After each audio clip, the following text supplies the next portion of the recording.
Lutuin po natin ang dalawang noodles natin na may kasamang dalawang itlog. Yung itlog po lalagayin po natin. Bawang at luya.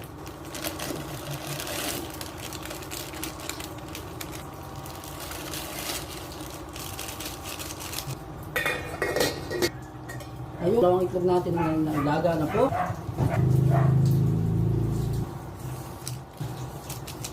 Pamintang pino.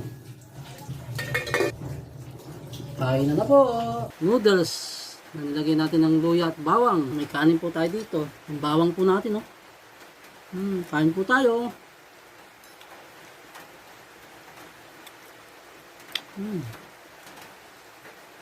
Bawang muna, bawang.